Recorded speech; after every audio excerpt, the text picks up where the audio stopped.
C'est des douleurs qu'on n'efface pas. J'ai vu énormément de choses. J'ai vu des gens mourir. J'ai vu des gens se faire violer. Des bébés même.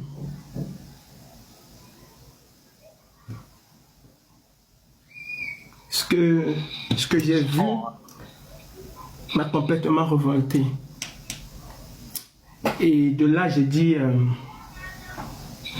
j'ai fait parfois des promesses aux gens que j'ai enterrés, en leur disant que si Dieu me fait grâce que j'arrive en Europe, je me battrai pour que la dictature et les affres de la dictature soient connus par tous. J'étais parfois avec des Camerounais et à ces Camerounais-là, je leur disais, je me battrai contre Biya. Et je me donnerai à 1 million de % pour que ce monstre soit traité comme il se doit, comme il est. Et si possible, même qu'il ne soit plus président de la République. Les gens ne peuvent pas s'imaginer toutes les souffrances que nos frères et sœurs endurent. Je ne peux même pas conseiller ce chemin à quelqu'un, même à mon pire ennemi, j'en ai.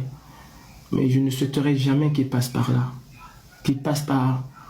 Parce que j'ai vécu, parce que nous avons vécu. Et j'ai tenu ma promesse. Et d'ailleurs, je pense que c'était ma mission. Et j'en suis convaincu aujourd'hui. Parce que j'ai survécu à beaucoup de choses.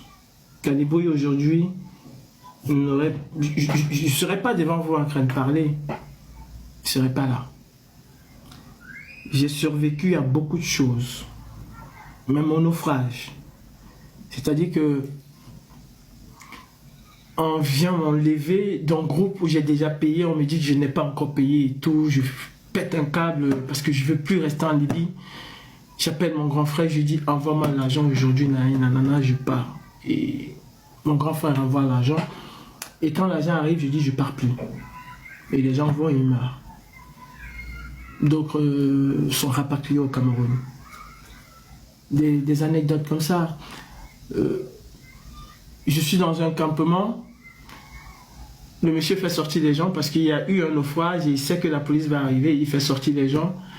Et à 19 h, on arrête, on dit le reste reprend demain. Et à 20 h 30, il appelle, il demande où je suis. On lui dit je suis encore au camp. Il demande qu'on me fasse sortir, qu'on me ramène au nouveau camp. Et quand je sors, même pas 5 minutes, on vient prendre tout le monde. Et 99% ont été rapatriés. On me lance à 5 h. Ce qui n'avait jamais... C'était rare. Généralement, c'était 1 h minuit. On me lance à 5 h. Et c'est moi qui coordonne quand les secours arrivent. Il y a beaucoup de gens aujourd'hui qui sont en vie, y compris un qui m'insulte tous les jours, que moi j'ai sauvé la vie dans ce bateau. Parce que quand nous partons, notre bateau il est percé, il prend de l'eau.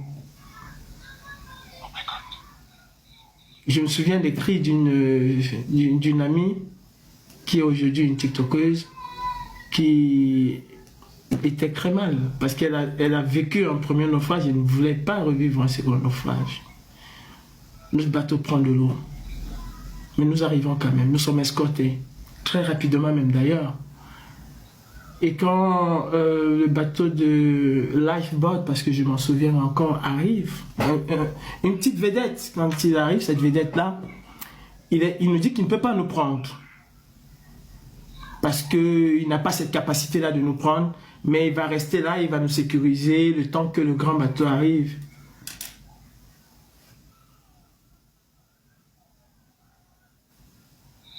On était coupé. Le temps que le grand bateau arrive... Je crois qu'il y a un petit bug. Alors, oui,